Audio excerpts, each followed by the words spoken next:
जब तक वो संविधान सेकुलर रहेगा तो सब हिंदू मुस्लिम सिख ईसाई को बराबर के अधिकार मिलते रहेंगे। जाहिर सी बात है, हिंदू राष्ट्र जब भी होगा जब संविधान खत्म किया जाएगा, उससे पहले तो नहीं हो सकता। तो ये मुल्क को खराब करने की और मुल्क के अंदर माहौल को खराब करने की साजिश और कुछ भी नहीं है। एकता रहेगी, भारत में संविधान के तहत जिंदगी गुजारेंगे तो सबका भला होगा। मोदी जी का शासन अच्छा है, लेकिन जो कुछ पाखंडी लोग हैं जो उनको बदनाम करने के लिए चक्कर में लगे हुए हैं। मोदी जी कह रहे हैं बटेंगे तो कटेंगे, क्या जी नहीं कह रहे, वो तो कहलवाया जा रहा, RSS कहलवा रहा उनसे। भाई यहाँ से छोड़ करके गए पाकिस्तान, तो उन्होंने अपनी ज़मीनें जो है वक्फ बोर्ड में कर दी कि हमने वक्फ की।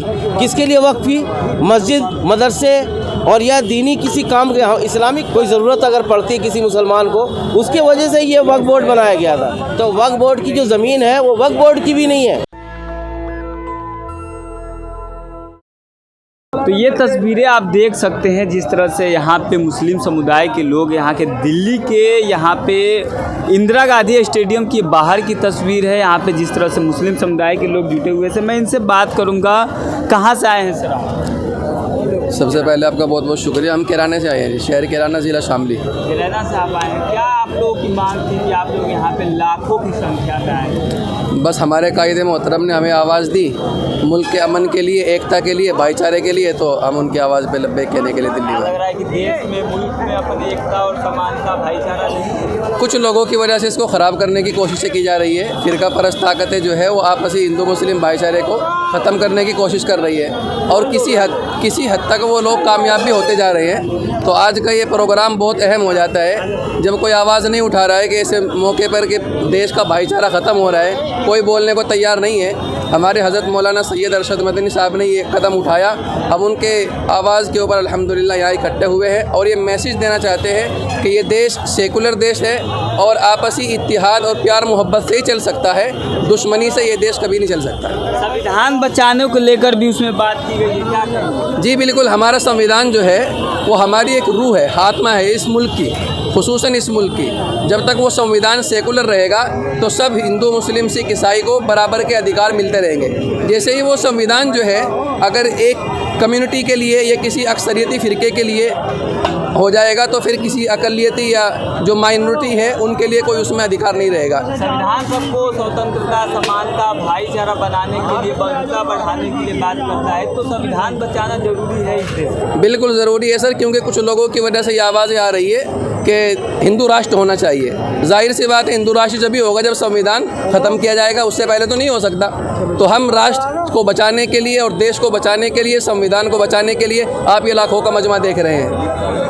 लोग तो कह रहे हैं कि उनकी जनसंख्या अधिक है इसलिए वो हिंदू राष्ट्र की मांग कर रहे हैं। नहीं, ये जनसंख्या अधिक नहीं है। मुल्क जो है वो इतनी जो फ़िरका परस्त ताकतें हैं उनकी जो जनसंख्या वो ज़्यादा नहीं है, वो चुटकियों में है, कम तादाद में है। जो मुल्क का माहौल ख़राब करना चाहते हैं वो उनकी तादाद कमी है। अक्सर हिंदू मुस्लिम की तादाद ज़्यादा है। अक्सर हिंदू भी ये चाहते हैं कि सब प्यार और प्रेम के साथ में रहें, लेकिन कुछ लोग जो है जो अपनी राजनीति पॉलिटिशियन के लिए वोट हासिल करने के लिए, हिंदुओं का वोट हासिल करने के लिए इस तरीके की बातें करते हैं, मुसलमानों के ख़िलाफ़ भड़काते हैं। पीस का एक जो संदेश मुसलमानों ने मुल्क के अंदर हमेशा से दिया है और हमारे आका नामदार सल्लल्लाहु अलैहि वसल्लम से हमें मिला है, विरासत में सबक मिला है हमें, उनकी शान में गुस्ताखी की जाती है। तो ये मुल्क को ख़राब करने की और मुल्क के अंदर माहौल को ख़राब करने की साजिश है और कुछ भी नहीं है। देश में लगातार वो देखा जाए तो टारगेट एक समुदाय को होता है। अभी अति नरसिंहानंद को आपने देखा होगा जब उनके साथ में शादी की थी, इससे पहले नुपुर शर्मा ने इस तरह से बयान दिए थे, आप उसको कैसे देखते हैं? सर, इनके बारे में कोई कठोर, खाली मुस्लिम समुदाय के नहीं या किसी मुस्लिम मज़हब के बड़े के बारे में, ये सब कम्युनिटी, सब मज़हब के मानने वालों के लिए कानून बनना चाहिए। किसी भी मुल्क के मानने वाले, किसी भी मज़हब के मानने वाले जो बड़े नबी हैं या कोई अवतार है या कोई भगवान है या कोई खुदा है, उनके बारे में किसी भी समुदाय का कोई भी व्यक्ति उन पर गलत टिप्पणी न करे। सबके लिए होना चाहिए, खाली मुसलमानों के लिए नहीं है। हम उसके मांग भी उठाई हमारे कायदे जमीयत ने कि सबके लिए कानून होना चाहिए। ऐसा नहीं, मुल्क के अंदर अगर कानून नाम की कोई चीज़ है तो कोई भी आदमी, चाहे वो मुसलमान है, कोई भी अगर किसी के मज़हब के रहनुमा के बारे में गलत बयानबाजी करता है तो उस पर एक्शन होना चाहिए। हमारी मांग ये है। लेकिन इनके धर्म के बारे में अगर आप जी किसी भी तरह की टीका टिप्पणी करते हैं तो इनकी भावना आहत होती है, क्या मुस्लिमों की भावना आहत नहीं होती? सर हमारी भावना है ना, हमारी तो हदीस है अल्लाह के नबी सल्लल्लाहु अलैहि वसल्लम की, वल्लाहि ला युमिनु अहदुकुम हत्ता अकूना अहब्बा इलैहि मिन वालिदिही व वलदिही वन नास अजमाइन। इस कायनात और सबसे जितने भी इंसान हैं, चाहे वो हमारा बाप हो, हमारा भाई हो, हमारी औलाद हो, सारी दुनिया के जितने इंसान हैं, सबसे ज़्यादा मोहब्बत अगर हम किसी से करते हैं तो वो अपने नबी से करते हैं। हमारा ईमान ही मुकम्मल नहीं होता उनसे मोहब्बत किए बगैर। तो जज्बात तो हमारे भी हैं, ठेस तो हमको भी पहुंचती है जब हमारे नबी की शान में कोई गुस्ताखी होती है तो जाहिर सी बात है। लेकिन इस देश का मुसलमान कानून के साथ खिलवाड़ नहीं करना चाहता, उसको हाथ में नहीं लेना चाहता, इसलिए कि देश के संविधान के ऊपर हमारा भरोसा है। इंशाअल्लाह ताला ये दिन है, अदलतें बदलते रहते हैं, कभी हमें इंशाअल्लाह बहुत सारे मसाइल में हमें सुप्रीम कोर्ट से राहत मिलती है। अभी आसाम का मामला आपने देखा होगा, इंशाअल्लाह इस मामले में भी जो है हमारी ज़रूर रहनुमाई करेगा सुप्रीम कोर्ट। चलिए, तो यहाँ पे आप देख सकते हैं तस्वीरें मैं आपको दिखा रहा हूँ, एक भाई साहब हैं, क्या कहेंगे वक्फ बोर्ड को लेकर? यहाँ पे तमाम लोग हैं, इंदिरा गांधी स्टेडियम की बाहर की मैं तस्वीर दिखा रहा हूँ। यहाँ पे देश भर से लाखों लोग आए थे और जिस तरह से वक्फ बोर्ड के जो वक्फ बोर्ड में संशोधन बिल किया जा रहा है उसके खिलाफ, वक्फ बोर्ड के साथ किसी भी तरह की छेड़छाड़ न किया जाए उसको लेकर यहाँ पे देश भर से लोग लाखों लोग आए हुए थे। और इनका साफ साफ कहना है कि संविधान अगर बचेगा तो हमारा धर्म भी बचेगा, इंसानियत भी बचेगी और सब कुछ बचेगा। संविधान नहीं बचेगा तो शायद ये देश भी नहीं बच पाएगा, इन लोगों का कहना है। तो ये तस्वीरें मैं आपको दिखा रहा हूँ लगातार। एक भाई साहब हैं, कहाँ से आए हैं आप? भैया हम जिला हापुड़ से आए, यूपी से। कहाँ से? यूपी से जिला हापुड़। यूपी से जिला हापुड़। क्या कहेंगे? वहाँ से तो स्लोगन चल रहा है, बटेंगे तो कटेंगे, एक आएंगे तो नेक रहेंगे। भाई तो हमारा तो पूरा देश एक ही है भाई, जो बटेगा वही तो कटेगा। हमारा देश तो एक ही है, हमारा हिंदुस्तान, भारत हमारा भाई है कि नहीं? बोलो भाई है कि नहीं? बिल्कुल, भारत मत, भारत की, भारत जिंदाबाद भाई है कि नहीं? है भारत जिंदाबाद है नहीं? हमारे कहा जा रहा है कि बटेंगे तो कटेंगे। भाई ये तो आप जो कह रहे हो उससे बच जाके पूछो ना। अरे हमारा मोहब्बत वाला मुल्क है, ये मोदी जी चला रहे हैं, उनके नेतृत्व में चल रहा है। हम लोग तो इसलिए आए थे कि एकता के लिए आए थे, भाईचारा बना रहे हिंदू मुसलमान में और हमारा देश खूब फूले फले। एकता रहेगी, भारत में संविधान के तहत जिंदगी गुजारेंगे तो सबका भला होगा। ये एक मोदी जी जब खाना काबा में जाते हैं सजदा करते हैं, तूने देखा?